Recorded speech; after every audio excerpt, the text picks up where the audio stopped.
হজরতুল আল্লাম শহীদ মরহুম আল্লামা দেলওয়ার হোসেন সাঈদী রহিমাহুল্লাহ, ওনার স্মৃতি বিজড়িত আজকের এই ঐতিহাসিক প্যারেড ময়দানের তাফসিরুল কোরআনের প্রোগ্রামে সব আছে। স্টেজ আছে, শ্রোতা আছে, প্যান্ডেল আছে, মিডিয়া কাভারেজ আছে, কিন্তু আমাদের কলিজার টুকটাটা আমাদের মাঝে নাই। আজকের এই প্রোগ্রামে আলোচক হয়ে এই চেয়ারে আমি না বসে ওই শ্রোতাদের কাতারে বসে যদি আমাদের আল্লামার নুরানি চেহারার দিকে তাকিয়ে ওয়াজ শুনতে পারতাম, আমাদের হৃদয়টা ঠান্ডা হয়ে যেত, আমাদের তৃষ্ণার্ত হৃদয় শান্ত হতো। সব আজকে আছে, কি যেন নাই, ঠিক কিনা বলেন? আল্লাহ তাআলা প্রতি 100 বছরে একজন মুজাদ্দিদ পাঠায়, প্রতি 100 বছরে একজন মুজাদ্দিদ, যিনি সমাজকে সংস্কার করেন। আল্লামা দেলওয়ার হোসেন সাঈদী রহিমাহুল্লাহ ছিলেন তেমন একজন মুজাদ্দিদ। চিৎকার করে বলেন ঠিক কিনা? উনি শিরক বিদআতের আস্তানাকে তছনছ করে দিয়েছেন, তাওহীদের বাণীকে সমুন্নত করেছেন, গণমানুষের কাছে তাফসিরুল কোরআনকে জনপ্রিয় করেছেন। আজীবন আজীবন তিনি ইসলামকে বিজয়ী শক্তি হিসেবে দেখার স্বপ্ন দেখতেন। এত প্রাঞ্জল ভাষা, এত চমৎকার আধুনিক প্রেজেন্টেশন, গণমানুষের কাছে কোরআনের তাফসিরকে এভাবে জনপ্রিয় করে তোলার মতো ব্যক্তিত্ব আল্লামা সাঈদী ছাড়া দ্বিতীয় কেউ এই বাংলার ভূখণ্ডে নাই। এই যে তাফসিরুল কোরআন, এই যে টার্মিনোলজি, এই টার্মটাই উনি আসলে জনপ্রিয় করেছেন। আমরা আগে জানতাম না যে এভাবে তাফসির করা যায়, এভাবে scientific indications of the Holi কোরআনকে মানুষের কাছে পেশ করা যায়, এভাবে এত জীবন ঘনিষ্ঠ করে, এত ইন্টারেক্টিভ করে কোরআনের কথাগুলো মানুষের কাছে উপস্থাপন করা যায়। উনি অন্যায়ের বিরুদ্ধে সবসময় সোচ্চার ছিলেন, প্রতিবাদী কণ্ঠস্বর ছিলেন। ওনার আলোচনা শুনলে দেহের রক্ত টকবক করে ফুটতে থাকতো। আল্লাহু আকবার, আল্লাহু আকবার, আল্লাহু আকবার। He was a strong mouthpiece of Islamic revivalism. Islamic জাগরণের স্ট্রং মাউথপিস ছিলেন আল্লামা সাঈদী রাহিমাহুল্লাহ।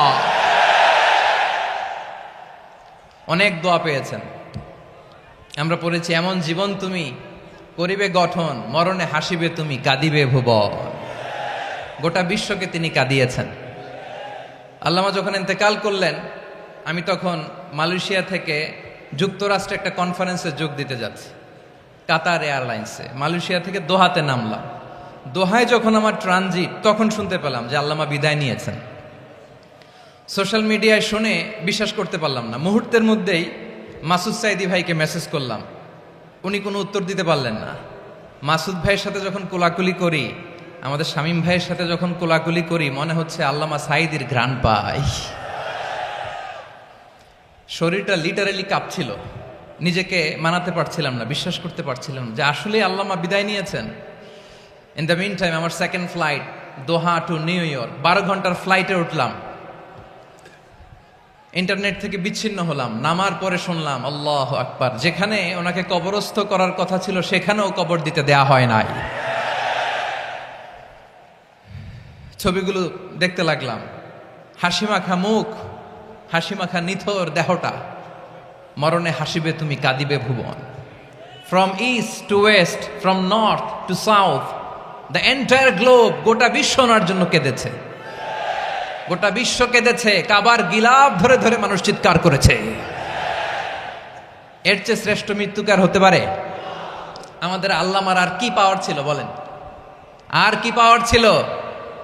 কুল্লু নাফসিন যায়িকাতুল মাউত, যারাই দুনিয়াতে আসবে তারা ইন্তেকাল করবে, এটা আমরা মেনে নেই, এটা আমরা জানি। কিন্তু অবাক করা বিষয় হচ্ছে, আমরা আজও জানি না আমাদের আল্লামার মৃত্যু কি স্বাভাবিক হয়েছে নাকি এটা পরিকল্পিত মেডিকেল কিলিং ছিল। এটা যে পরিকল্পিত মেডিকেল কিলিং ছিল, এটা ধারণা করার পেছনে অনেক কারণ আছে। তিনি আধিপত্যবাদের বিরুদ্ধে সোচ্চার ছিলেন, ফ্যাসিবাদের বিরুদ্ধে সোচ্চার ছিলেন, রাজনৈতিক প্রতিহিংসার শিকার ছিলেন। এজন্য এটা মেডিকেল কিলিং হতে পারে, এ ধারণা আমরা করতেই পারি। আওয়াজ করে বলেন ঠিক কিনা?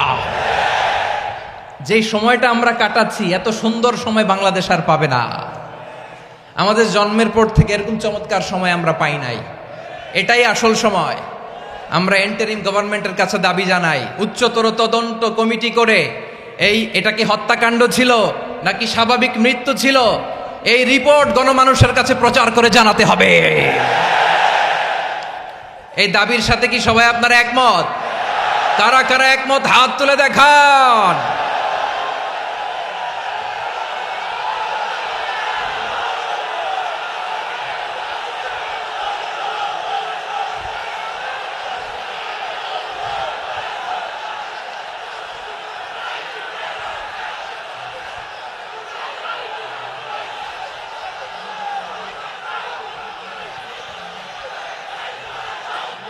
আমার প্রিয় ভাইয়েরা, প্রিয় চট্টলাবাসী, আল্লাহ তাআলা তার এই মুখলেস গোলামকে তার জান্নাতুল ফেরদাউসের মেহমান হিসেবে কবুল করুক, তার জীবনের সকল খেদমাগুলোকে কবুল করুক, জান্নাতুল ফেরদাউসের আলা মাকামে তাকে মেহমান হিসেবে কবুল করুক।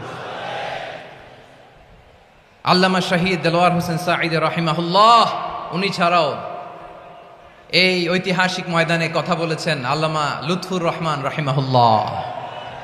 চলে গিয়েছেন আমাদেরকে ছেড়ে। তিনি বলতেন, ইনশাল্লাহ মিজান আবার আসবে। হুজুর আমি তো আসলাম, আপনি তো আমাদেরকে ছেড়ে চলে গেলেন। আল্লাহু আকবার, আল্লাহু আকবার, আল্লাহু আকবার। গলায় কোনো সুর ছিল না, সুর দিয়ে কথা বলতেন না, কিন্তু এত চমৎকার শব্দের বুনন, এত চমৎকার প্রেজেন্টেশন, এত চমৎকার ভাবে ঐতিহাসিক বর্ণনাগুলো তিনি উপস্থাপন করতেন। মন্ত্রমুগ্ধ হয়ে আমরা আল্লামা লুৎফুর রহমানের কথা শুনেছি। আমরা হযরতুল আল্লাম লুৎফুর রহমান রাহিমাহুল্লাহর জন্য এই বিশাল ময়দান থেকে দোয়া করছি, আল্লাহ তাআলা তুমি তোমার এই খাদেমকে জান্নাতের মেহমান হিসেবে কবুল করে নাও। আরো অনেক আল্লামারা এখানে কথা বলেছেন, বিশেষ করে বাইতুল শরফের মরহুম পীর সাহেব হুজুর থেকে শুরু করে আরো যারা যারা তারকাতুল্য ওলামায়ে কেরাম এই চট্টগ্রামের ময়দানে কথা বলেছেন, আলো ছড়িয়েছেন।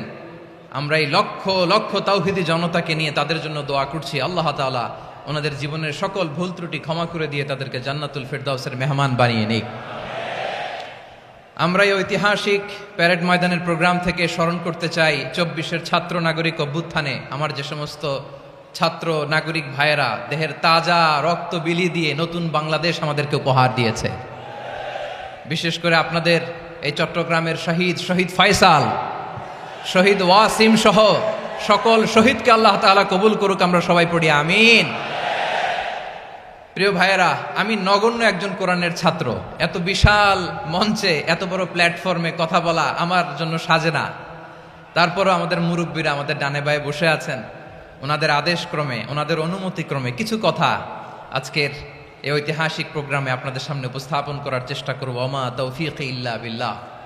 প্রিয় ভাইয়েরা, 5 দিন ব্যাপী এই তাফসিরুল কোরআনের প্রোগ্রামে অনেক ওলামা হযরত কথা বলেছেন। যারা কোরআন সুন্নাহ থেকে আমাদেরকে কোরআনের কথাগুলো শোনালেন, আমরা যেন সেগুলো আমল করতে পারি, আল্লাহ আমাদেরকে তৌফিক দান করুক। শুরুতে আমাদের নিয়তটাকে খালেস করে নেওয়া দরকার। এই যে গ্যাদারিং, এই যে হিউজ শোডাউন, এগুলো যদি আমাদের নিজেদেরকে পরিবর্তন না করে তাহলে এতে কোনো লাভ নাই। জোরে বলেন ঠিক কিনা?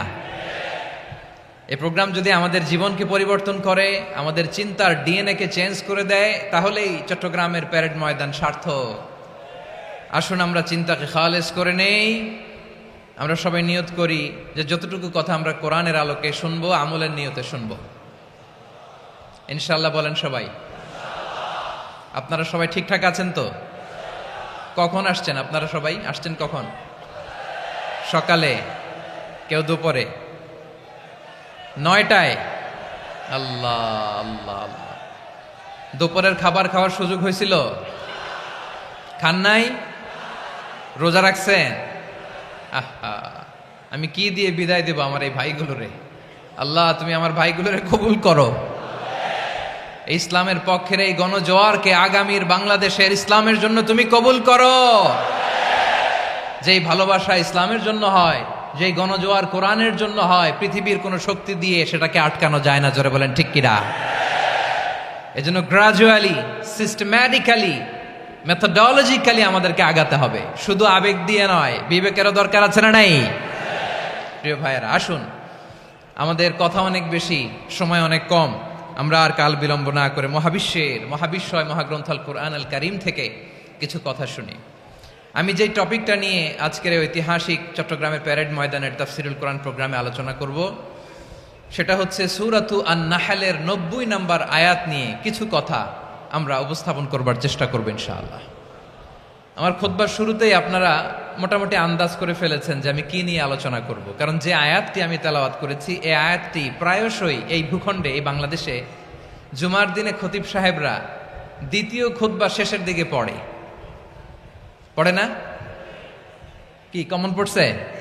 ইন্নাল্লাহা ইয়া'মুরু বিল আদলি ওয়াল ইহসান ওয়া ইতা'i যিল কুরবা ওয়া ইয়ানহা আনিল ফাহশাই ওয়াল মুনকারি ওয়াল বাগি ইয়া'iদুকুম লাআল্লাকুম তাযাক্কারুন। মুখস্থ আছে না সবার? আসুন আমরা এই আয়াতের সরল অর্থ, এর মর্মবাণী, এর সংক্ষিপ্ত তাফসীর সবাই মিলে আজকের এই প্রোগ্রাম থেকে উদ্ধার করার চেষ্টা করি। আপনারা মনোযোগী আছেন তো? ইনশাআল্লাহ। এই আয়াতটা অনেক কম্প্রিহেন্সিভ একটা আয়াত। সাইয়েদনা আব্দুল্লাহ ইবনে মাসউদ রাদিয়াল্লাহু তাআলা আনহু উনি বলেছেন, ইন্নাহা মিন আজমাই আয়াতিল কুরআন, এটা কোরআনের সবচেয়ে জামে মানে আয়াত। যদিও ছোট্ট আয়াত, অল্প কিছু কথামালা, কিন্তু তিনি বলতেন এটা কোরআনের সবচাইতে জামে মানে সবচেয়ে কম্প্রিহেন্সিভ একটা আয়াত, যেখানে কথা কম, শব্দ কম, কিন্তু এটার দোতনা, এটার আবেদন, এটার মিনিং অনেক বেশি। সুবহানাল্লাহ। এই আয়াতে আল্লাহ তাআলা বেসিকলি আমাদেরকে তিনটা বিষয়ে আদেশ করেছেন আর তিনটা বিষয়ে বারণ করেছেন, মানে নিষেধ করেছেন। আওয়াজ করে বলুন, আদেশ করেছেন কয়টা? প্রিয় চট্টলার ভাইয়েরা, আমার মতো এই যে 3 আঙ্গুল উঁচু করে বলেন, আদেশ করেছেন কয়টা? আবার নিষেধও কয়টা? মানবো তো আমরা ইনশাআল্লাহ? বলেন সবাই। 3 do's and 3 don'ts, do's and don'ts, 3টা আদেশ, 3টা নিষেধ। এই 3টা আদেশ আর 3টা নিষেধের ভেতরে আল্লাহ তাআলা গোটা ইসলামী শরিয়ার মূল নির্যাসকে ঢুকিয়ে দিয়েছেন। সুবহানাল্লাহ। এই ছোট্ট একটা আয়াতে গোটা ইসলামী শরিয়ার, the gist, the cream of the creams, গোটা ইসলামী শরিয়ার মূল নির্যাসকে আল্লাহ ঢুকিয়ে দিয়েছেন। 3টা আদেশ আর 3টা নিষেধ। আসুন আমরা সরাসরি কোরআন থেকে শুনি, সবাই পড়ুন। আউযু বিল্লাহি মিনাশ শাইতানির রাজীম। বিসমিল্লাহির রহমানির রহিম। ইন্নাল্লাহা ইয়া'মুরু বিল আদলি ওয়াল ইহসানি ওয়া ইতা'i যিল কুরবা ওয়া ইয়ানহা আনিল ফাহশাই ওয়াল মুনকারি ওয়াল বাগি ইয়া'ইযুকুম লা'আল্লাকুম তাযাক্কারুন। আল্লাহ তাআলা ইরশাদ করছেন, ইন্নাল্লাহা ইয়া'মুরু বিল আদলি ওয়াল ইহসান, নিশ্চয় আল্লাহ তাআলা তোমাদেরকে ন্যায় বিচারের আদেশ দেন, সদাচরণের আদেশ দেন, নিকটাত্মীয়দেরকে দানের আদেশ দেন। আদেশ কয়টা? আওয়াজ করে সবাই বলুন তো কয়টা? নিশ্চয় আল্লাহ তাআলা তোমাদেরকে ন্যায় বিচারের আদেশ দেন, সদাচরণের আদেশ দেন, তিনি তোমাদের নিকটাত্মীয়দেরকে দানের আদেশ দেন, আর তিনি তোমাদেরকে অশ্লীলতা থেকে নিষেধ করেন, মন্দ কাজ থেকে নিষেধ করেন, অবাধ্যতা সীমা লঙ্ঘন থেকে নিষেধ করেন। তিনি তোমাদেরকে উপদেশ দেন যাতে তোমরা শিক্ষা গ্রহণ করো। সুবহানাল্লাহ। উপদেশ দিচ্ছে স্বয়ং কে? 3টা জিনিসের আদেশ। ইয়া'মুরু বিল আদল, সুবিচার, ন্যায় বিচারের আদেশ তিনি দেন। ইহসানের আদেশ দেন, যাতে আমরা ইহসান করি, একে অপরের প্রতি সুবিচার করি, মহানুভবতা দেখায়, অনুগ্রহ দেখায়, আর নিকট আত্মীয়দেরকে যেন আমরা দান করি। এই 3টা আদেশ তিনি দিয়েছেন। আর কোন 3টা জিনিস থেকে তিনি বারণ করেছেন? অশ্লীলতা, ফাহশা, মুনকার, মানে সব মন্দ আর অসৎ কাজ, এগুলো থেকে তিনি আমাদেরকে বারণ করেন। ওয়াল বাগি, অবাধ্যতা, সীমা লঙ্ঘন, এই 3টা কাজ থেকে তিনি আমাদেরকে বারণ করেন। তিনি আমাদেরকে উপদেশ দেন, স্বয়ং আল্লাহ তাআলা আমাদেরকে উপদেশ দেন যাতে করে আমরা শিক্ষা গ্রহণ করি। সুবহানাল্লাহ পড়ে। তাহলে আসুন আমরা ধরে ধরে একটা একটা করে সামনের দিকে আগাই। আল্লাহ তাআলা প্রথমে আমাদেরকে আদেশ দিয়েছেন আদালের। ইন্নাল্লাহা ইয়া'মুরু বিল আদল, আওয়াজ করে বলুন আল আদাল। সবাই পড়ুন আল আদাল। আমরা উর্দু জানি, হিন্দি জানি, অনেকে ইংরেজিও জানি, কিন্তু আরবি শব্দগুলো আমাদের মুখ দিয়ে বেরোতে চায় না। আওয়াজ করে বলুন আল আদাল। মাশাআল্লাহ, ইন্নাল্লাহা ইয়া'মুরু বিল আদল। আল্লাহ তাআলা আমাদেরকে আদলের আদেশ দেন। আদল অনেকে না বুঝলেও আদালত শব্দটা বুঝবেন। আদালত, আদালত, আদালত বুঝেন না?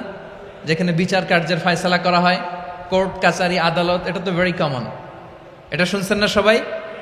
আদালত, যেখানে ন্যায় বিচার হবে, সুশাসন হবে। কিন্তু ভাগ্যের কি নির্মম পরিহাস, ওখান থেকে মিথ্যা সাক্ষী দিয়ে মনমতো রায় দিয়ে দেয়া হয়।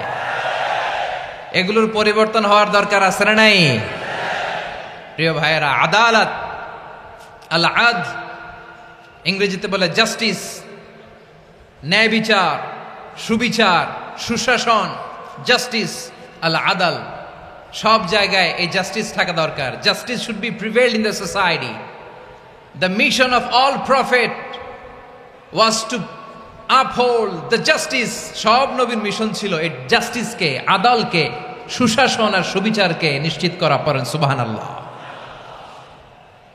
And the core message of every divine scripture was to uphold justice. পৃথিবীর সব আসমানি কিতাবের মূল শিক্ষা ছিল এই জাস্টিসকে সমাজে এনশিওর করা, সুবিচার, সুশাসনকে এনশিওর করা। তাহলে প্রিয় ভাইরা, আমরা বুঝতে পারলাম আল আদ শব্দের মানে হচ্ছে ইনসাফ বা সুবিচার বা ন্যায় বিচার। এটা হচ্ছে একটা general meaning, very general meaning. আপনি যদি ইন ডেপথ বুঝতে চান, আরো ভেতরে যান, তাহলে আদাল মানে হচ্ছে সমন্বয়, আদাল মানে হচ্ছে ভারসাম্য, ব্যালেন্স। আদাল মানে হচ্ছে মধ্যম পন্থা। সুবহানাল্লাহ পড়েন। কারণ সব সময় সমান সমান হইলেই সুবিচার হয় না। কথা কি বুঝতেছেন? ইসলামের দ্য কনসেপ্ট অফ আদাল, এটা এমন আদাল, এটা সব সময় সমান সমান নয়। যখন সমান সমান দেয়া দরকার, ইসলাম সমান সমান দেয়। যখন ব্যালেন্স করা দরকার, চেক এন্ড ব্যালেন্স, সমন্বয়, ভারসাম্য করা দরকার, তখন ইসলাম ভারসাম্য করে দেয়। এটার নাম আদাল। সুবহানাল্লাহ। সহজ করে আপনাদেরকে বুঝাই। যেমন ধরুন, একটা পরিবারের 3 জন সদস্য, স্বামী, স্ত্রী আর সন্তান। তাদের সকালবেলার ব্রেকফাস্টে, স্বামীর সকালের নাস্তায় স্বামীর 3টা রুটি লাগে, স্ত্রীর 2টা লাগে, আর সন্তানের 1টা রুটি লাগে। এখন আমি যদি সমান সমান করে আদল করতে চাই, সবাইকে যদি 3টা করে রুটি দেই, তাহলে স্বামী বেচারার জন্য ঠিক আছে? কি বলেন? কথা কি বুঝতেছেন না কষ্ট হয়ে যাচ্ছে? যদি সমান সমানের নিয়মে আগাই, তাহলে 3টা করে যদি রুটি দেই, স্বামীর জন্য ওকে, কিন্তু স্ত্রীর জন্য 1টা বেশি হয়ে যায়। আর সন্তানের জন্য কয়টা বেশি হয়? আচ্ছা, এই তো বুঝতেছেন, মাশাআল্লাহ। আচ্ছা, 2টা করে যদি সবাই দেয় সমান সমান নীতিতে, তাহলে স্ত্রীর জন্য, স্ত্রী বেচারির জন্য ঠিক আছে, কিন্তু স্বামীর কয়টা কম পড়ে? আর সন্তানের বেশি হয়ে যায় কয়টা? আচ্ছা, সমান সমান নীতিতে সবাইকে যদি সকালের নাস্তার জন্য 1টা করে রুটি দেই, সন্তানের জন্য ঠিক আছে, কিন্তু স্ত্রী বেচারির কম পড়ে কয়টা? স্বামীর কম পড়ে কয়টা? 2টা। কথা কি বুঝতেছেন? আর আমি যদি স্বামীকে দেই 3টা, স্ত্রীকে দেই 2টা, আর সন্তানকে দেই 1টা, তাহলে কারো অপচয় হবে না। যার যতটুকু দরকার ঠিক ততটুকুই কাজে লাগবে। চিল্লায় বলেন ঠিক কিনা? এটাই হচ্ছে ইসলামের আদাল, যেখানে যার যতটুকু দরকার তাকে সেখানে ঠিক ততটুকু দিয়ে দেওয়ার নামই হচ্ছে আদাল। চিল্লায় পড়েন আল্লাহু আকবার। রব্বুল আলামিন বলেন, ইউসিকুমুল্লাহু ফি আওলাদিকুম লিযযাকারি মিসলু হাযযিল উনসায়াইন। আল্লাহ তোমাদেরকে ওসিয়ত করেন, তোমাদেরকে আদেশ দেন, উত্তরাধিকার সম্পদ যখন বন্টন হবে, ছেলেরা যতটুকু পাবে, মেয়ে পাবে তার অর্ধেক। সুবহানাল্লাহ বলেন। দেখেন, ছেলে যদ্দূর, মেয়ে অর্ধেক। ছেলে ডবল পাবে। আপাত দৃষ্টিতে মনে হয় এখানে অবিচার হয়েছে, কিন্তু আসলে কি অবিচার হয়েছে? আপনি বিয়ের ক্ষেত্রে যান, ওইখানে আবার ছেলে মোহরানা দেয়, মেয়ে সেখানে মোহরানা পায়। তাহলে চেক এন্ড ব্যালেন্স, ভারসাম্য, ব্যালেন্স, মধ্যম পন্থা এখানে আছে না নাই? এটাই হচ্ছে ইসলামের আদল। আল্লাহ তাআলা এই আদলের আদেশ দিয়েছেন, সুবিচার, ন্যায় বিচার, সুশাসন এবং ভারসাম্যের আদেশ দিয়েছেন। প্রিয় ভাইয়েরা, একটি শান্তিময় সমাজ, একটা সমৃদ্ধ সমাজ, একটা মানবিক সমাজ যদি আমরা পেতে চাই, এই আয়াতের মধ্যে যতগুলো পয়েন্ট আছে সবগুলোর বাস্তবায়ন লাগবে। কথা বুঝতে পেরেছেন?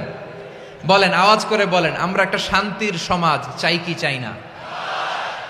আমরা একটা সমৃদ্ধ বাংলাদেশ চাই কি চাই না? আমরা একটা মানবিক বাংলাদেশ চাই কি চাই না? এই আয়াতে আল্লাহ তাআলা একটা মানবিক সমাজের রূপরেখা টেনেছেন। তার প্রথম কথা হচ্ছে ইন্নাল্লাহা ইয়ামুরু বিল আদল। আল্লাহ তাআলা তোমাদেরকে আদলের নির্দেশনা দেয়, সুবিচার সুশাসনের নির্দেশনা দেয়।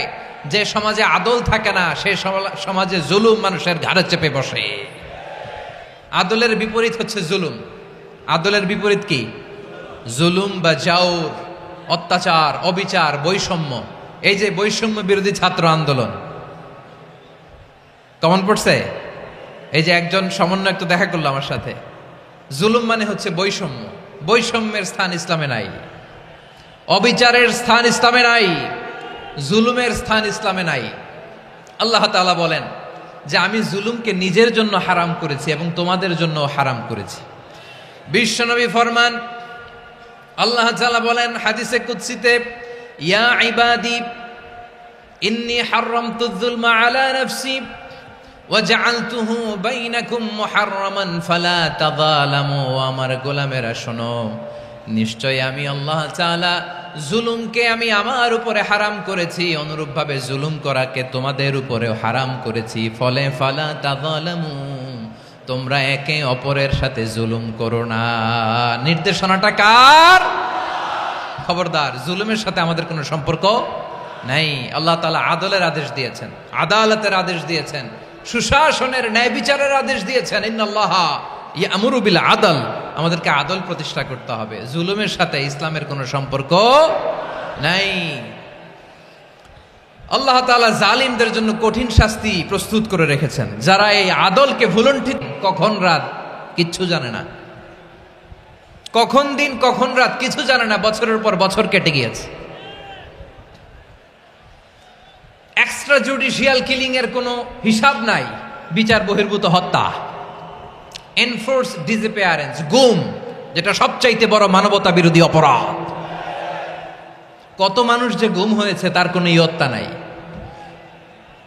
যেই ফ্যামিলির সদস্য গুম হয়েছে তারা কি ওই লোকটার জন্য মাগফিরাতের দোয়া করবে নাকি সুস্বাস্থ্যের দোয়া করবে তারা নিজেরাও জানতো না, কারণ জানে না ও বেঁচে আছে না মরে গেছে। আহা, বিডিআর নওজোয়ানদের যারা ছাড়া পেল দেখলাম, বিনা অপরাধে, কোনো অন্যায় ছাড়া, অপরাধ ছাড়া তাদের জীবন থেকে, তাদের তারুণ্যের, তাদের যৌবনের 15 বছর 16 বছর 17 বছর নাই, 6 মাস বয়সের ছোট বাচ্চাকে রেখে জেলে গেছে। 6 মাসের মেয়ে বেরোয় দেখে মেয়ের বয়স 17 বছর। মেয়ে বাবারে চিনে না, বাবা মেয়েরে চিনে না।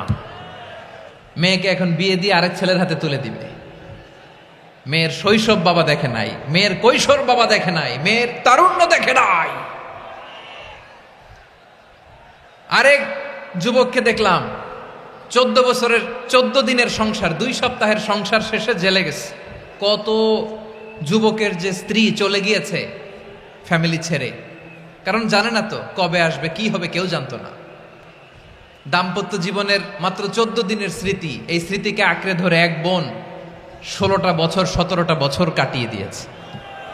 আমি নিউজটা দেখে ভাবলাম আমার এই বোনের প্রতিটি দিন কিভাবে কেটেছে, প্রতিটি রাত কিভাবে কেটেছে, প্রতিটি ক্ষণ কিভাবে কেটেছে। বিশ্বনবী বলেছেন, ইত্তাকি দাওয়াতাল মাজলুম ফাইন্না লাইসা বাইনাহু ওয়া বাইনাল্লাহি হিজাব।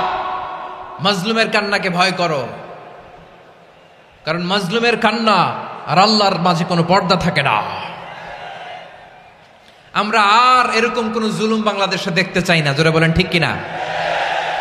আর কেউ নতুন করে জালিম হোক আপনারা চান? আবার নতুন করে কেউ ফ্যাসিস্ট হোক আপনারা চান? এক দল আরেক দলকে নিশ্চিহ্ন করার রাজনীতিতে মেতে উঠুক এটা আপনারা চান? আমরা বাংলাদেশকে আদল দিয়ে সাজাতে চাই। আমরা এই 56,000 বর্গ মাইলের প্রতিটা ইঞ্চি মাটিকে কোরআনের আইন দিয়ে সাজাতে চাই। রাজি আছেন আপনারা? কারা কারা রাজি দেখান হাত তুলে আল্লাহকে।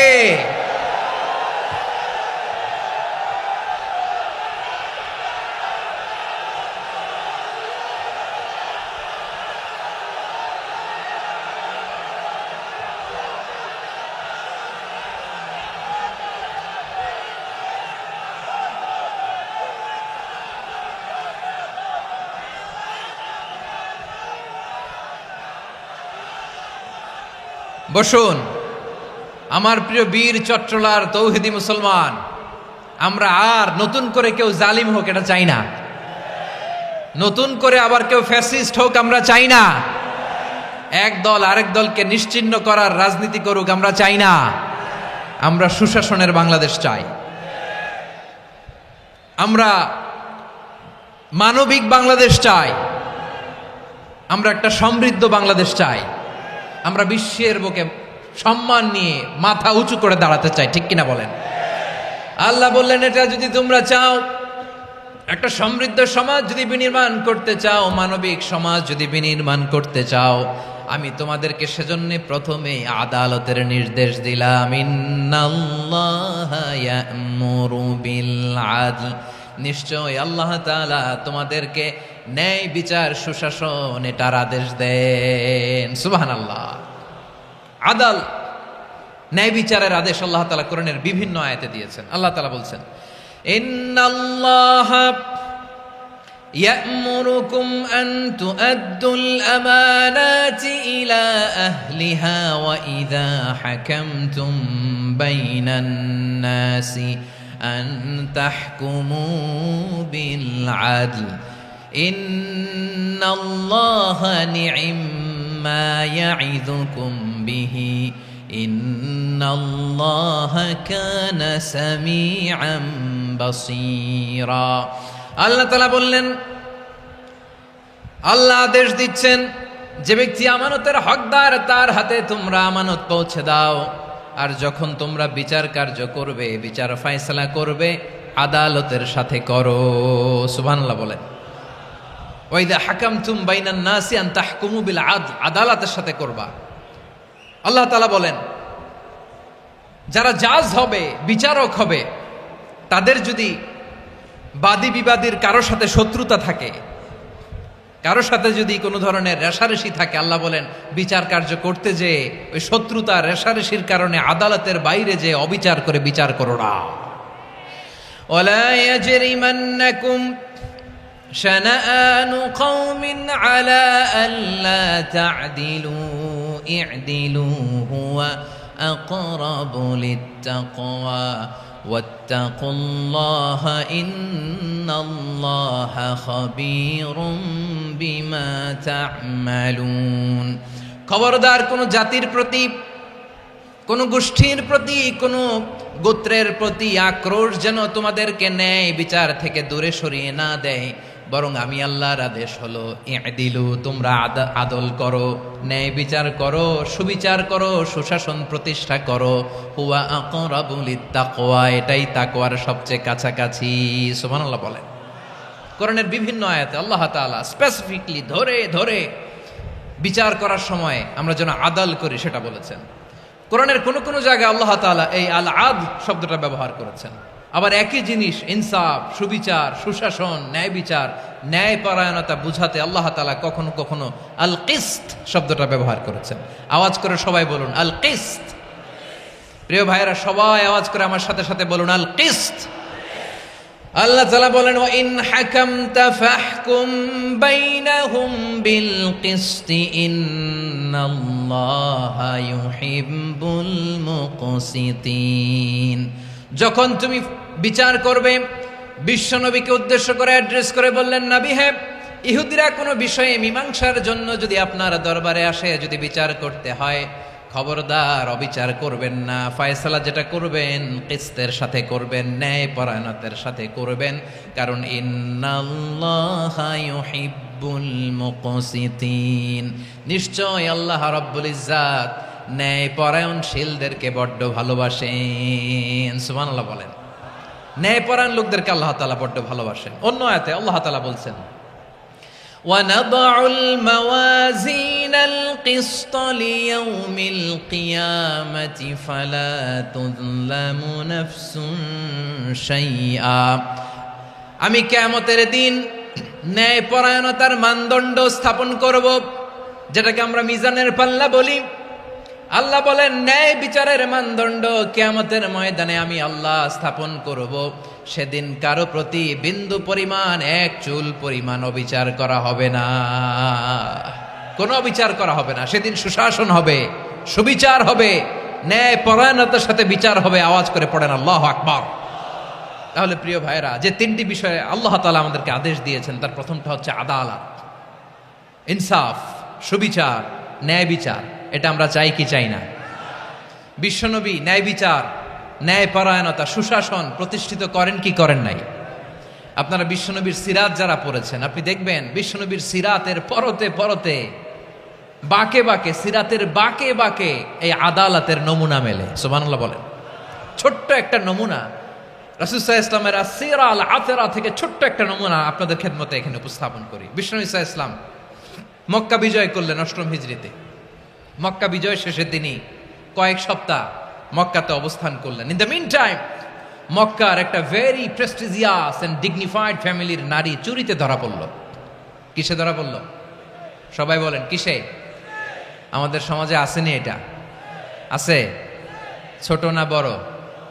হ্যাঁ, হিসাব করে শেষ করা যায় না। ৩.৫ লাখ কোটি টাকা নাই উন্নয়ন প্রকল্পের নামে।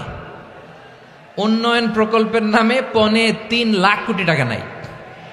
৩.৫ লাখ কোটি টাকা লিখতে পারবেন আপনি? এক টানে লিখতে পারবেন? বুঝতেছেন কত বড় সংখ্যা?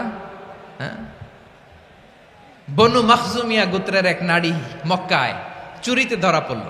বলেন তো, চুরি করলে বিধান কি? কি কাটতে হবে? চুরির বিধান হলো হাত কেটে দাও। তাও সেটা গোপনে নয়, প্রকাশ্যে জনসম্মুখে হাত কেটে দাও। বনু মাখজুমিয়া গোত্রের নারী যখন চুরিতে ধরা পড়লো, সাহাবারা চিন্তায় পড়ে গেলেন। সবেমাত্র মক্কার লোকেরা কালিমা পড়ে মুসলমান হয়েছে, ইসলামের আইন কানুন তেমন জানে না, ইসলামী শরিয়ার সাথে বেশি পরিচিত নয়। এখন যদি বিশ্বনবী চুরির যেই বিধান এটা যদি কায়েম করে হাত যদি কেটে দেয়, না জানি মক্কার লোকেরা আবার বিগড়ে যায়, না জানি মক্কার লোকেরা আবার মুরতাদ হয়ে যায়, না জানি মক্কার লোকেরা ইসলাম থেকে দূরে সরে যায়। চলো চলো, সাহাবীরা মিলে পরামর্শ করলেন, চলো বিশ্বনবীর কাছে যে বলি, ও নবী, শুধু কেবলমাত্র একমাত্র এই নারীর জন্য চুরির হাত কাটার বিধানটা আপনি একটু থামিয়ে দেন। চুরির হাত কাটার যে বিধান এইখানে একটু রহিত করে দেন, বাকিগুলা কইরেন মদিনাতে যে চলবে, কিন্তু মক্কায় এবারের জন্য মাফ করে দেন। কিন্তু কে বলবে? এই যে পরামর্শ, সাজেশন, এটা কে দিবে বিশ্বনবীর কাছে? সাহাবারা চিন্তায় পড়ে গেলেন। আল্লাহর নবীর সামনে দাঁড়িয়ে আল্লাহর দেয়া হুদুদ, আল্লাহর দেয়া বিধান থামিয়ে দেওয়া, মাফ করে দেওয়া, এই কথা বিশ্বনবীর সামনে বলার সাহস তো কেউ রাখে না। কেউ কেউ বলল, বিশ্বনবীর পালক পুত্র যায়েদ বিন হারেসার সন্তান উসামারে বিশ্বনবী নাতির মতো আদর করে, বড্ড বেশি ভালোবাসে উসামারে। এজন্য সাহাবারা উসামাকে বলতো হিব্বু রাসূলিল্লাহ, বিশ্বনবীর ভালোবাসা। কি বলতো? সাহাবীরা বললেন, বিশ্বনবীর ভালোবাসা হিব্বু রাসূলিল্লাহ, উসামারে পাঠাও। উসামারে বিশ্বনবী নাতির মতো স্নেহ করে, মায়া করে, ভালোবাসে। আমরা পারবো না, উসামা পারবে। সবাই মিলে ফুলিয়ে ফুসিয়ে ওসামাকে, ছোট্ট ওসামাকে রাজি করালো। ওসামা এমন এমন কথা যে তুমি বিশ্বনবীর কাছে বলতে হবে, পারবা নাকি? ওসামা বলে, পারবো। সাইয়েদনা ওসামা রাদিয়াল্লাহু তাআলা আনহু তরুণ সাহাবী বিশ্বনবীর কাছে গেলেন, যে বললেন, নবী, বনু মাখজুমিয়া গোত্রের এক নারী চুরিতে ধরা পড়েছে, এবারের জন্য কি এই মহিলাটারে মাফ করে দিলে হয় না? এবারের জন্য একটু ক্ষমা করা যায় না নবী? বিশ্বনবী বলেন, আতাশফাউ ফি হাদ্দিম মিন হুদুদিল্লাহ, তোমার এত বড় সাহস উসামা, তুমি আল্লাহর হাত, আল্লাহর দেয়া বিধান, এটার ব্যাপারে সুপারিশ করতে এসেছো? তোমরা কি জানো তোমাদের আগে যত কওম, যত গোত্র, যত জনপদ ধ্বংস হয়েছে তার কারণ ছিল তাদের মধ্যে গরিবরা অন্যায় করলে তারা বিচার করত, আর ধনীরা অন্যায় করলে তারা মাফ করে দিত। খবরদার!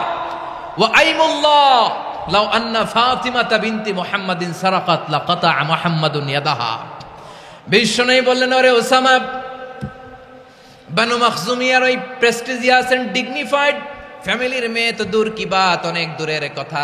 জেনে রেখো ওসামা, আমার কলিজার টুকরা নয়নের পুটুলি ফাতেমাও যদি মক্কার জমিনে আজকে এই চুরির দায়ে ধরা পড়তো, আমি বিশ্বনবী মুহাম্মাদুর রাসূলুল্লাহ ধরে ফাতেমার ডান হাতটা কেটে দিতে এক বিলম্ব দেরি করতাম না। ইন্নাল্লাহা ইয়া'মুরু বিল আদল, আমাদেরকে জাস্টিস শিখায়, পশ্চিমারা আমাদেরকে ইনসাফ শিখায়, আমাদেরকে সুশাসন শিখায়।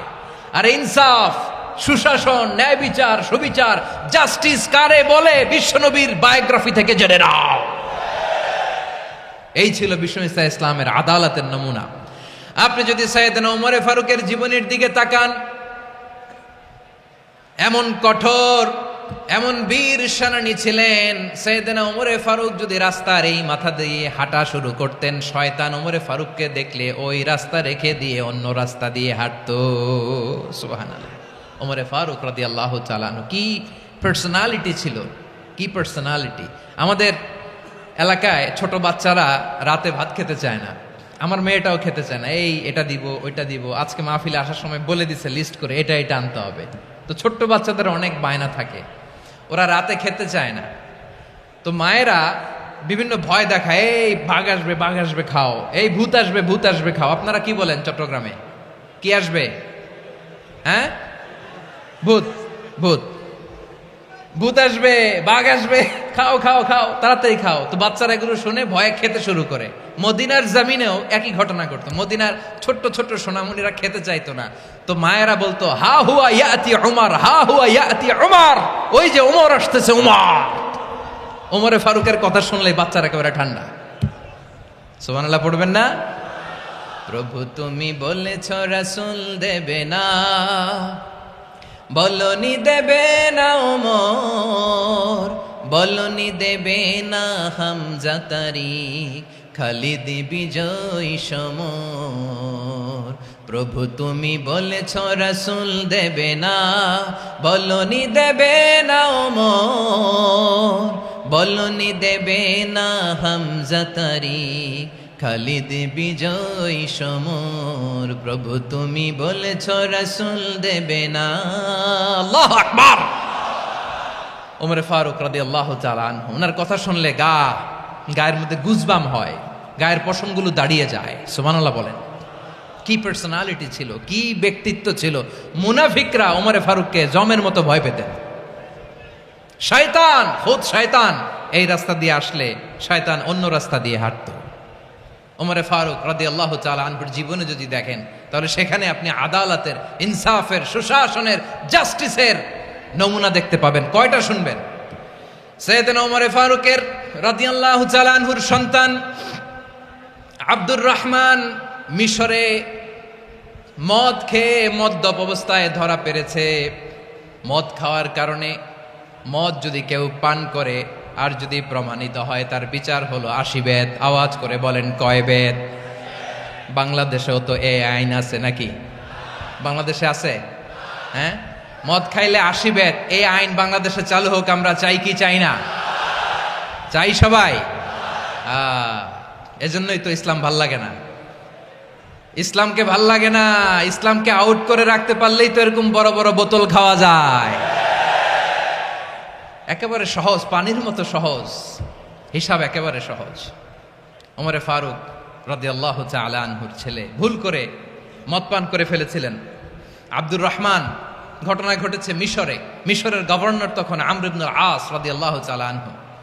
আব্দুর রহমানের ভাই যে গভর্নরকে বলল, গভর্নর যদি একটু দয়া করেন, খলিফার ছেলে আমার ভাই আব্দুর রহমান মদ্যপ অবস্থায় ধরা পড়েছে, জনসম্মুখে যদি আপনি বেত্রাঘাত করেন আমাদের প্রেস্টিজ থাকে না, যদি 80 বেত আপনি মারেন আমার কোনো কথা নাই, কিন্তু ঘরের ভেতরে মারেন।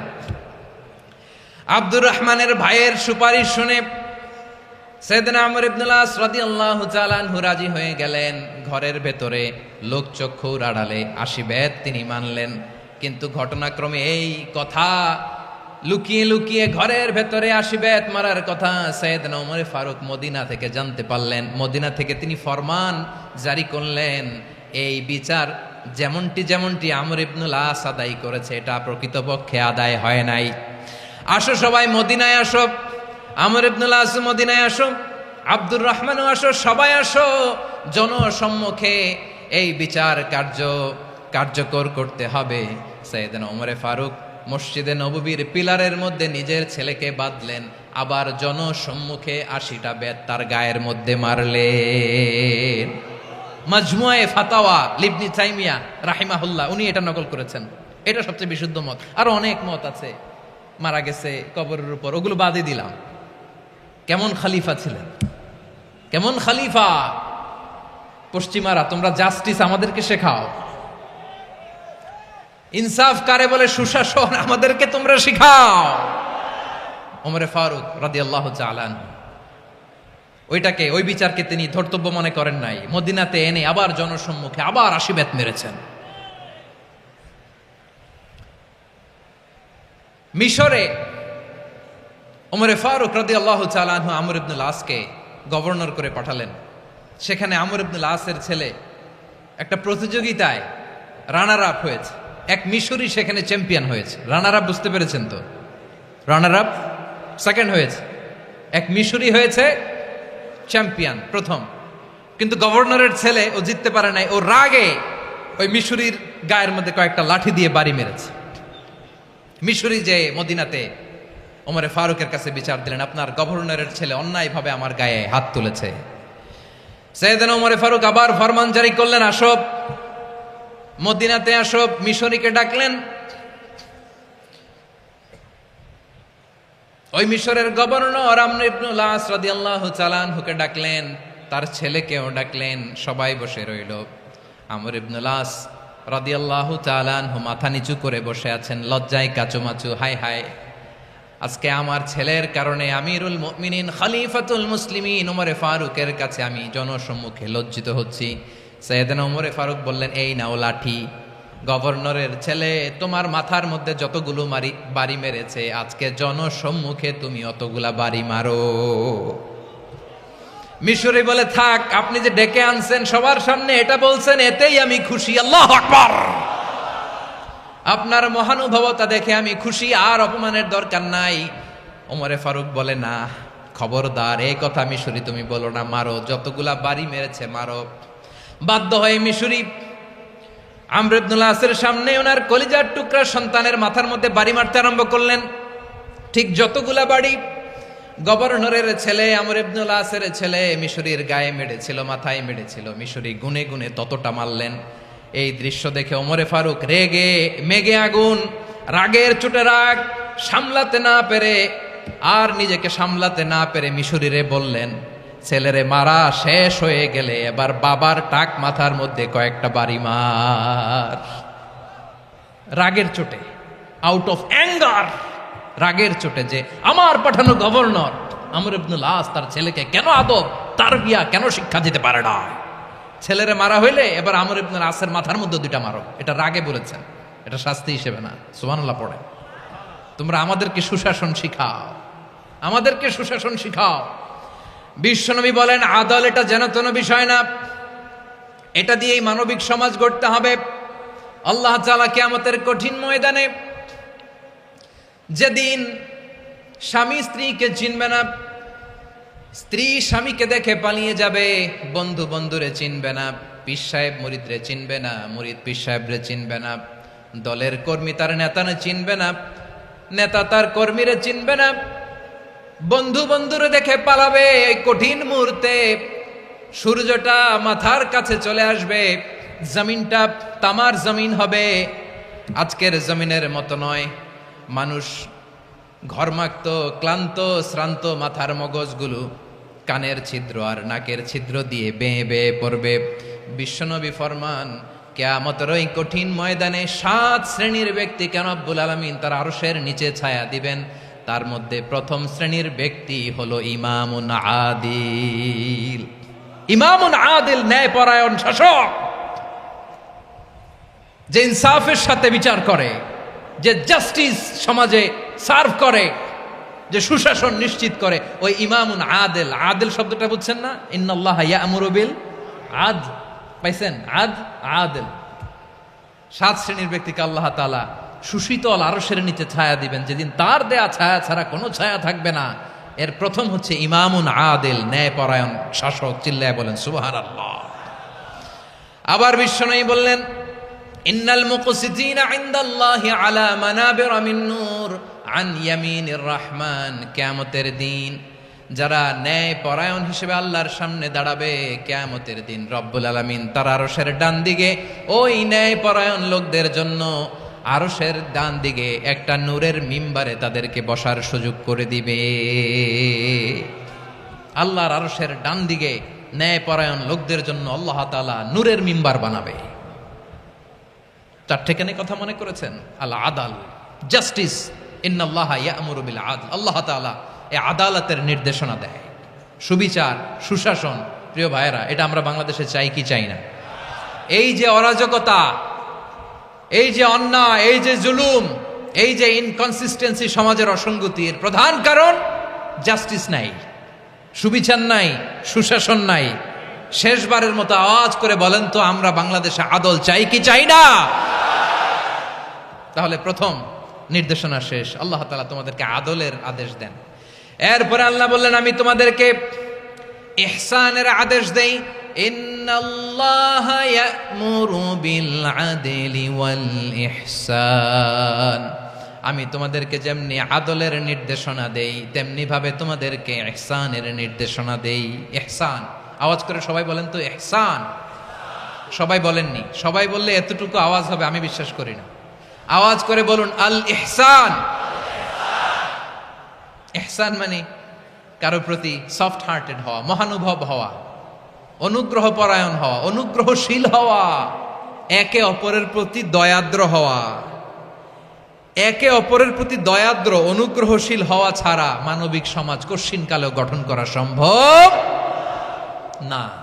প্রিয় ভাইয়েরা, সুন্দর আচরণ দিয়ে, ইহসান দিয়ে যা জয় করা যায়, নরম আচরণ দিয়ে যেটা অর্জন করা যায়, কঠোরতা দিয়ে সেটা পারা যায় না।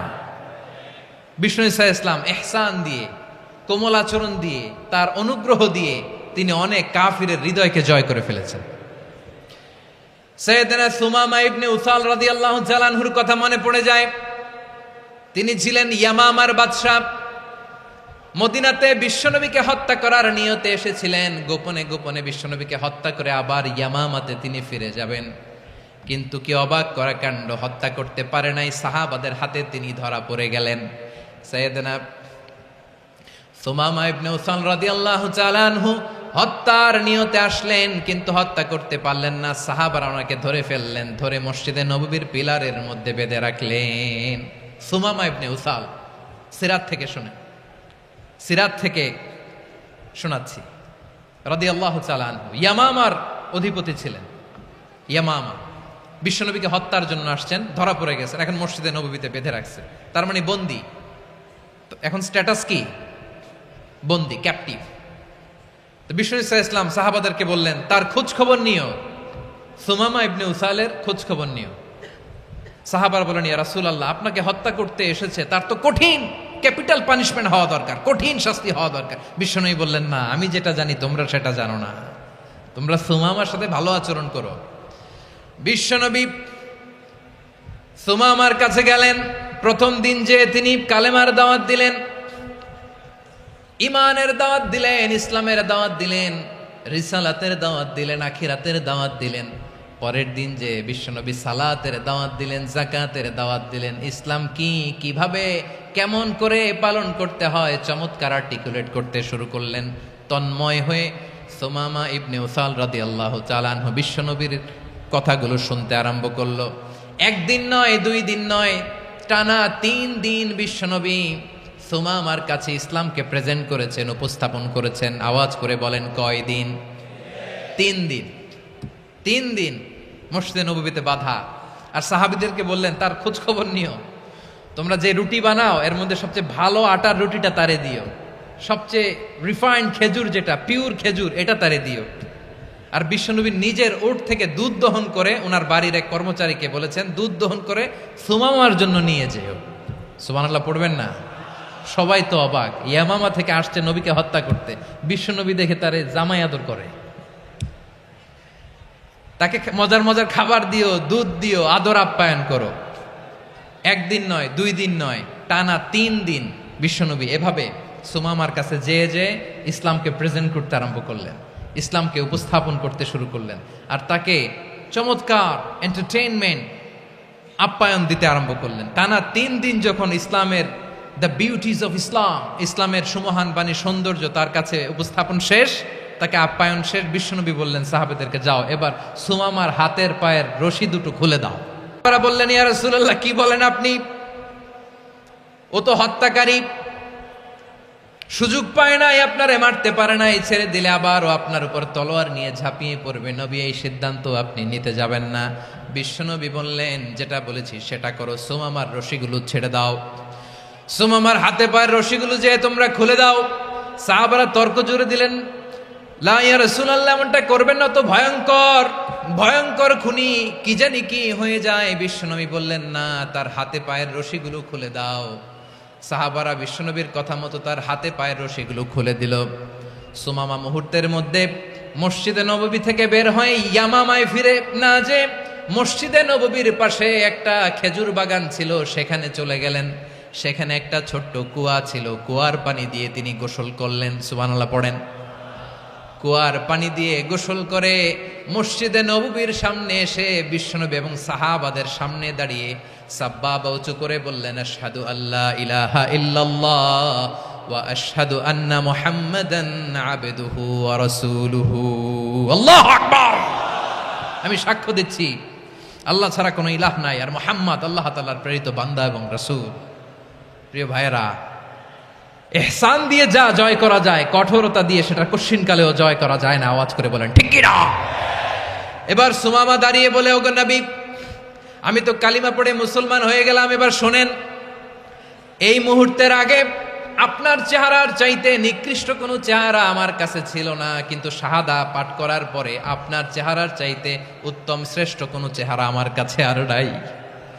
ও নবী, আজকের দিনের আগে ইসলাম ধর্মের চেয়ে নিকৃষ্ট অপছন্দনীয় কোনো ধর্ম আমার কাছে ছিল না, কিন্তু এই মুহূর্ত থেকে ইসলামের চেয়ে সেরা শ্রেষ্ঠ পছন্দনীয় কোনো ধর্ম আমার কাছে নাই। নবী গো, আজকের দিনের আগে মদিনার চাইতে অপছন্দনীয় নিকৃষ্ট কোনো শহর আমার কাছে ছিল না, কিন্তু এই মুহূর্তের পর থেকে মদিনার চাইতে কোনো শ্রেষ্ঠ শহর আমার জানা নাই। সে ছিল গমের বড় ডিলার, গম বেচত। কি বেচত? তার গম কিনে মক্কার লোকেরা রুটি খাইতো। সে ঘোষণা দিল, আজকে থেকে মক্কাবাসীদের জন্য সব গম আমি হারাম করে দিলাম, মক্কাবাসী এখন না খেয়ে মরে। সুবহানাল্লাহ পড়বেন না? মক্কাবাসী বিশ্বনবীর কাছে আসলেন, এসে বললেন, মুহাম্মদ, আমরা তো তোমার ভাই, তোমার চাচা, তোমার ভাতিজা, তোমার আত্মীয়, তুমি সুমামারে বলো সে যেন আবার গমের সাপ্লাই মক্কার জন্য অনুমতি দিয়ে দেয়। বিশ্বনবীর অনুমতি ক্রমে সুমামা আবার মক্কাতে গম পাঠাতে শুরু করলো। পড়েন সুবহানাল্লাহ। ইহসান, ইহসান দিয়ে আপনি যেটা জয় করতে পারবেন, you can win the heart of your enemies. ইহসান দিয়ে আপনি আপনার শত্রুর হৃদয়কে জয় করতে পারবেন। আওয়াজ করে বলেন ঠিক কি না?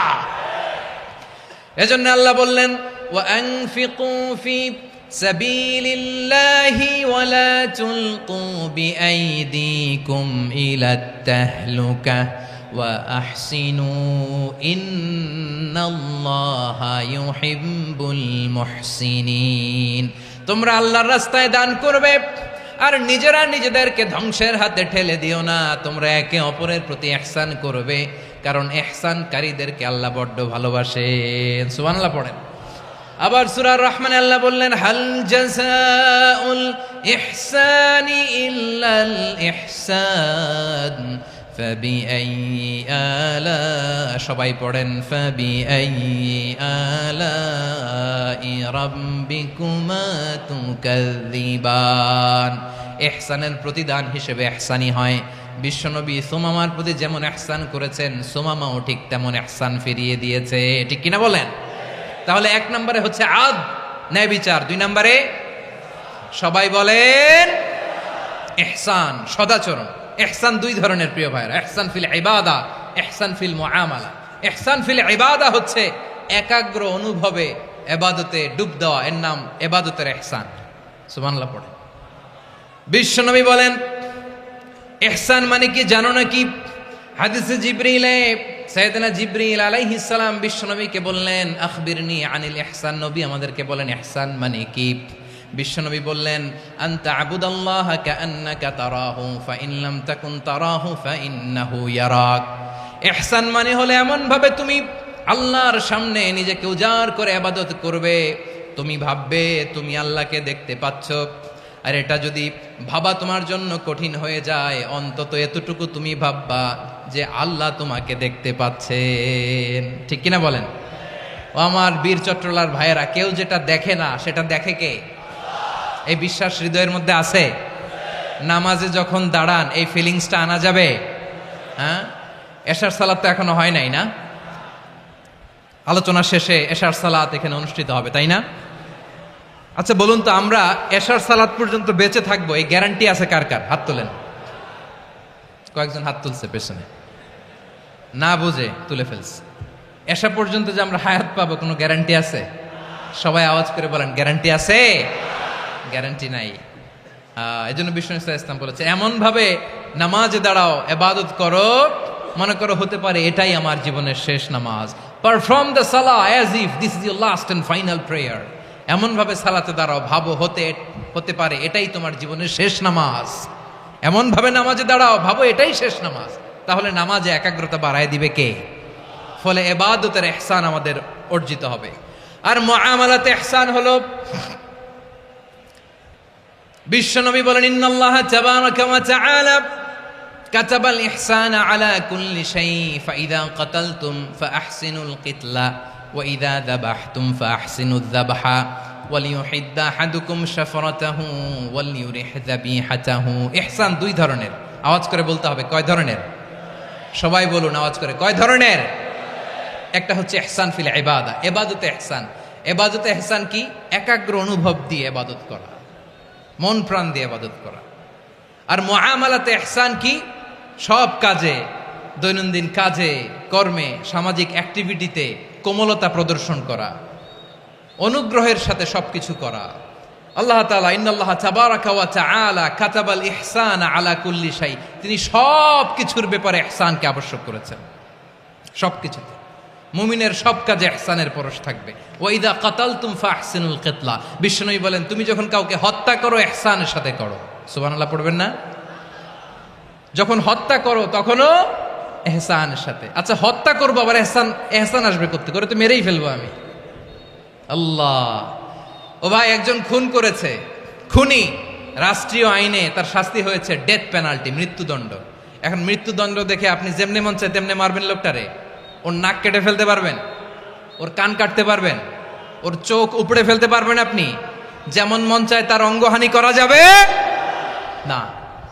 ইহসানের সাথে তাকে হত্যা করো। সুবহানাল্লাহ, this is Islam, this is the true essence of Islam. ওয়া ইযা যাবাহতুম ফাহসিনুয যাবহা, যখন জবাই করবে তখনও ইহসানের সাথে জবাই করো। করব জবাই, ওইখানেও নাকি ইহসান। আচ্ছা কুরবানির দিন আমরা পশুগুলোরে কি করি বলেন সবাই আওয়াজ করে? জবাই। জবাই মানে তো এটার মেরেই ফেলতেছি, একটু পরে তো টুকরো টুকরো করে গোশতগুলো খাবো, এটা তো খাবো, এটা তো মেরেই ফেলবে। বিষ্ণু বলে না, জবাইয়ের মধ্যেও মুমিনের জবের ভেতরেও ইহসানের পরশ থাকা চাই। যখন জবাই করবে প্রাণীটাকে হাত পা টাইট করে বেঁধে নাও, ছুরিটাকে শার্পেন করে নাও, ধারালো করে নাও, যাতে অল্প সময়ে জবাইটা হয়ে যায়, প্রাণীটা যাতে কম কষ্ট পায়। সুবহানাল্লাহ পড়ে। দিস ইজ কল্ড ইহসান। ইহসান আল্লাহ তাআলা যেমনি আদলের আদেশ করেছেন, ন্যায় বিচার, জাস্টিস এনশিওর করতে বলেছেন, সমাজে ইহসানের ব্যবহার, ইহসানের অনুশীলন তিনি করতে বলেছেন। এজন্য মুমিনের প্রতিটি কাজে, আমার চট্টগ্রামের ভাইয়েরা আমার দিকে তাকান, খেয়াল করে শুনুন, মুমিন জীবনের প্রতিটি কাজে ইহসানের পরশ থাকা চাই। আমরা যেন আমাদের পরিবারের প্রতি ইহসান করি, আমরা যেন আমাদের কর্মচারীদের প্রতি ইহসান করি, আমরা যেন আমাদের কলিগদের প্রতি ইহসান করি, আমরা যেন আমাদের ভাইদের প্রতি ইহসান করি। মুমিন জীবনের প্রতি কাজে ইহসানের পরশ থাকার দরকার আছে না নাই? কথা বুঝতে পেরেছেন? তাহলে আল্লাহ তাআলার তিনটা আদেশ ছিল, কয়টা গেল? ভুলে গেছে, ভুলে গেছে চট্টগ্রাম। তিনটা আদেশের মধ্যে কয়টা বললাম? প্রথমে কি ছিল? আদল। 2 নম্বরে, 3 নম্বরে রব্বুল আলামিন বললেন ওয়া ইতা ইদিল কুরবা, নিকটাত্মীয়দেরকে দান করো। নিকট আত্মীয়দেরকে দাও, যারা তোমাদের ব্লাড কানেকশনের আত্মীয় তাদেরকে তোমরা দাও।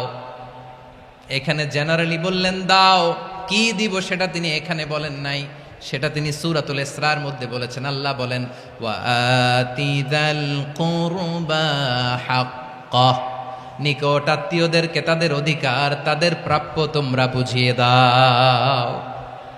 দেখেন, একটা শান্তির সমাজ, একটা সমৃদ্ধ সমাজ, একটা মানবিক সমাজ গঠনের জন্য আল্লাহ তাআলা বেশি না, মাত্র 3টা অর্ডার, 3টা ভার্ডিক্ট তিনি জারি করেছেন। 1 নাম্বার সুশাসন, ন্যায় বিচার। 2 নাম্বার ইহসান। 3 নাম্বার নিকটাত্মীয়, যারা কাছের, তোমার ভেরি ক্লোজ রিলেশনশিপে আছে, তাদেরকে দাও। দাও, দিলে বাড়িয়ে দেয় কে? অনেকে দিতে চায় না, কৃপণতা করে। দিলে বাড়ায় দেয় কে?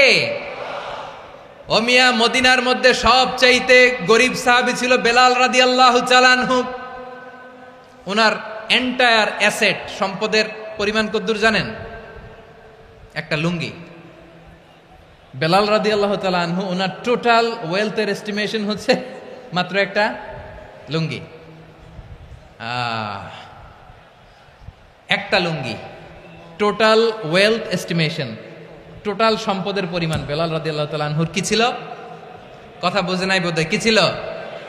ওই বেলাল রাদিয়াল্লাহু তাআলা আনহুকে বিষ্ণু ইসলাম বলেছেন, আনফিক ইয়া বেলাল, ও বেলাল তুমিও দাও। ওয়ালা তাখশা মিন যিল আরশি ইখলালা, আরশের অধিপতির তো কোনো ঘাটতি নাই, তুমি দিলে ওই আল্লাহ তোমারে বাড়ায় দিবে। এজন্য আমার প্রিয় ভাইয়েরা, দিলে কমে না, দিলে বাড়ে।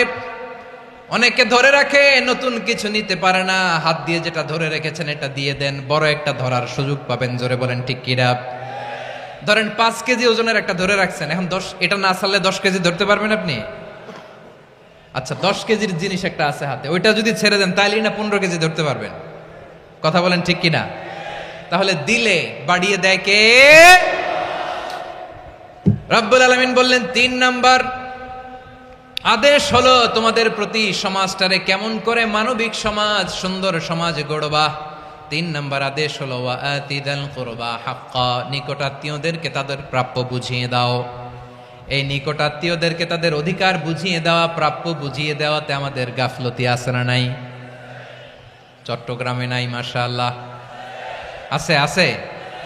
অনেকে দেখবেন অনেক আল্লাহওয়ালা, তাহাজ্জুদ গুজার, সেজদা দিতে দিতে কপালে কালো দাগ ফেলে দিছে, সে তার বোনের হকটা আদায় করে নাই। আছে না নাই? হ্যাঁ, এখানেও আছে। সর্বনাশ। অনেক বড় হাজী সাহেব, বিশাল লম্বা দাড়ি, ছেলেরে সব দিয়ে দিছে, মেয়েরে কিছু দেয় নাই, মেয়ের হক আদায় করে নাই। আছে না নাই? এই হাজী সাহেবেরা, এই আল্লাহওয়ালারা কিয়ামতের ময়দানে আটকে যাবে। আপনি অন্যের অধিকার নষ্ট করেছেন, তাদের রাইটসকে ভায়োলেট করেছেন। এজন্য আল্লাহ তাআলা বলেন, কারো অধিকার যদি কেউ নষ্ট করে, ওই সমাজটা মানবিক সমাজ কঠিনকালেও হতে পারে না। এজন্য 3 নম্বর আল্লাহ বললেন ওয়া ইতা ইদিল কুরবা, নিকটাত্মীয়দেরকে দাও। কি দিবা? তাদের অধিকার দিয়ে দাও। বোনের অধিকার বুঝিয়ে দাও, মেয়ের অধিকার বুঝিয়ে দাও, ফুফুর অধিকার বুঝিয়ে দাও। দেখবেন অনেক মায়েরা ছেলের পাতে মুরগির রান দেয়, মেয়ের পাতে দেয় মুরগির ঠ্যাং। এরকম আছে না নাই? ছেলেরা কি দেয়? মুরগির। মেয়ের পাতে কি দেয়? তো মেয়ের কি মুরগির রান খেতে মনে চায় না? মনে চায় না? এমনটা করা যাবে না। নিকটাত্মীয়দেরকে অধিকার দিয়ে দাও, নিকটাত্মীয়ের সাথে সুসম্পর্ক রাখো। আদেশটা কার? এজন্য প্রিয় ভাইয়েরা, জীবনে যদি বারাকা অর্জন করতে চান, নিকটাত্মীয়দের সাথে সুসম্পর্ক রাখতে হবে, তাদের জন্য উপহার পাঠাতে হবে। বিশ্বনবী বলেন লা ইয়াদখুলুল জান্নাতা কাতে, যে ব্যক্তি আত্মীয়তার সম্পর্ককে ছিন্ন করে দেয়, সে কশিনকালেও আল্লাহর জান্নাতে ঢুকবে না। আপনি কি এটারে সহজ হাদিস মনে করছেন? এটা সহজ কথা? আপনি ভাবছেন আপনার নামাজ আপনারে বাঁচাতে পারবে, আপনার রোজা বাঁচাতে পারবে, আপনার তাহাজ্জুদ আপনারে বাঁচাতে পারবে? আপনি অধিকার নষ্ট করলে কিছুই আপনারে বাঁচাতে পারবে না। এজন্য নিকট আত্মীয়দেরকে দিতে হবে বেশি বেশি। বিশ্বনবী বলেন ইন্না সাদাকাতা আলাল মিসকিনি সাদাকা ওয়া আলা যির রাহিমি ইসনাতান সাদাকাতুন ওয়া সিলা। মিসকিন রে দান করলে শুধু দানের সওয়াব হয়, নিকট আত্মীয়কে দান করলে 2টার সওয়াব হয়, সাদাকার সওয়াব হয়, আবার আত্মীয়তার বন্ধন অটুট রাখার সওয়াব হয়ে যায়। আবার বিশ্বনবী বললেন মান সাররাহু আইয়ুবসাতা লাহু ফি রিজকিহি ওয়া ইউনসালাহু ফি আসারিহি ফালইয়াসিল রাহিমা।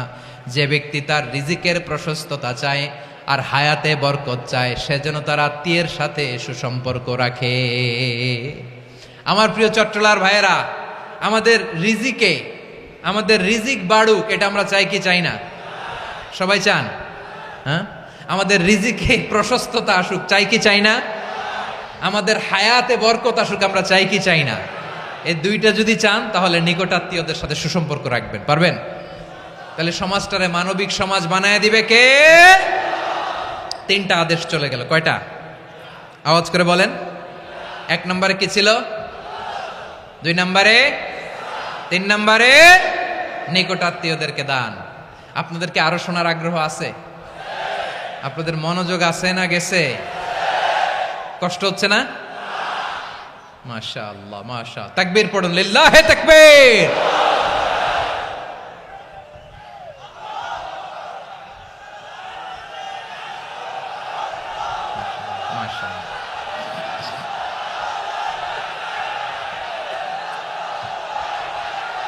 আমার প্রিয় ভাইয়েরা, আল্লাহ তাআলা তিনটা জিনিসের যেমনি আদেশ করেছেন, অনুরূপভাবে তিনটা বিষয় তিনি বারণ করেছেন, নিষেধ করেছেন। ওগুলোর কাছেও যাওয়া যাবে।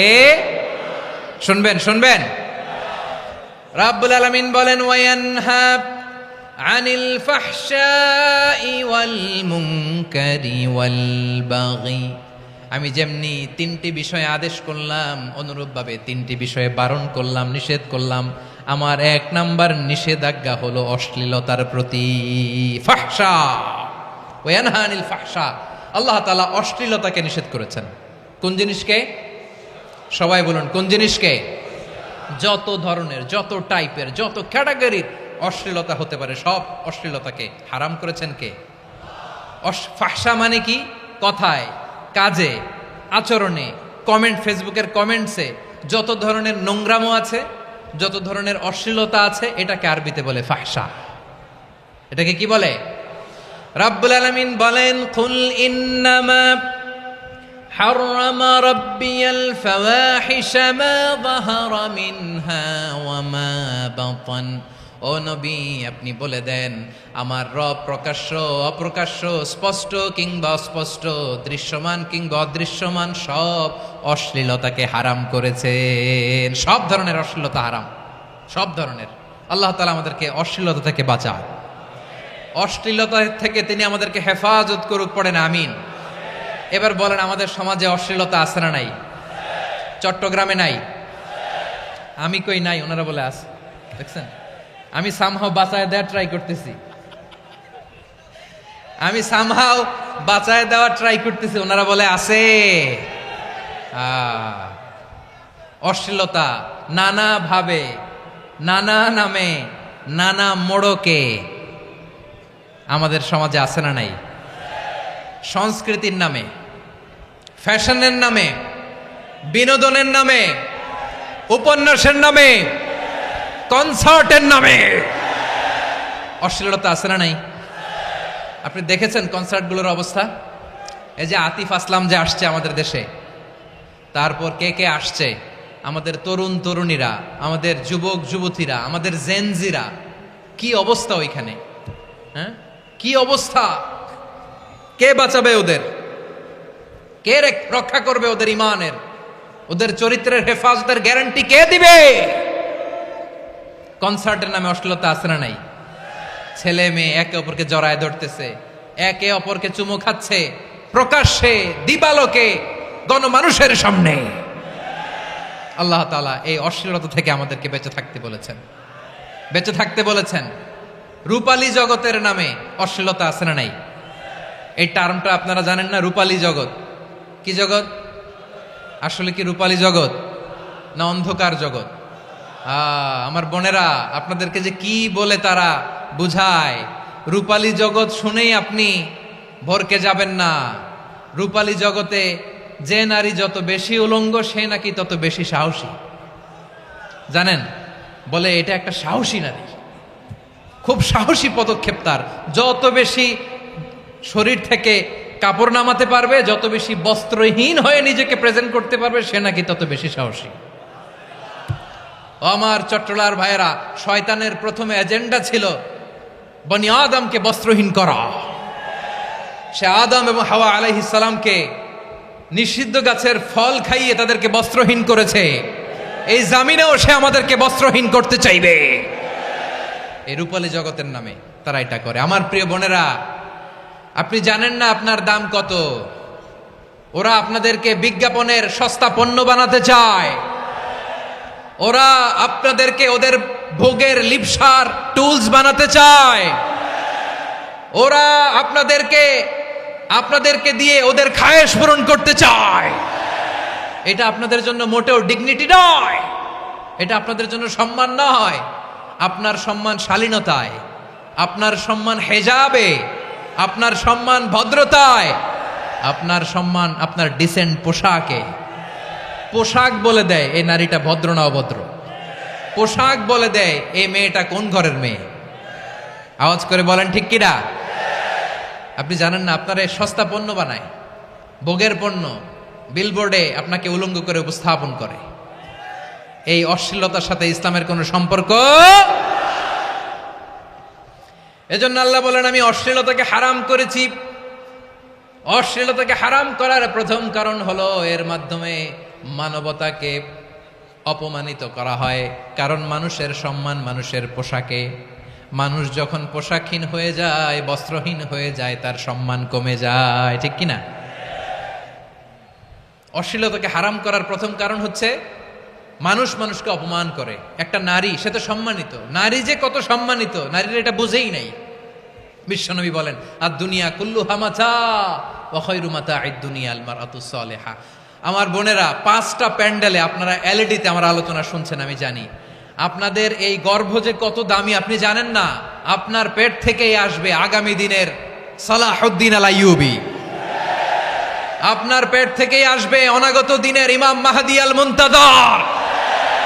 আপনার পেট থেকেই আসবে অনাগত দিনের ফয়সাল, ওয়াসিম, মুগ্ধ, আবু সাইদের মতো বীর যোদ্ধা।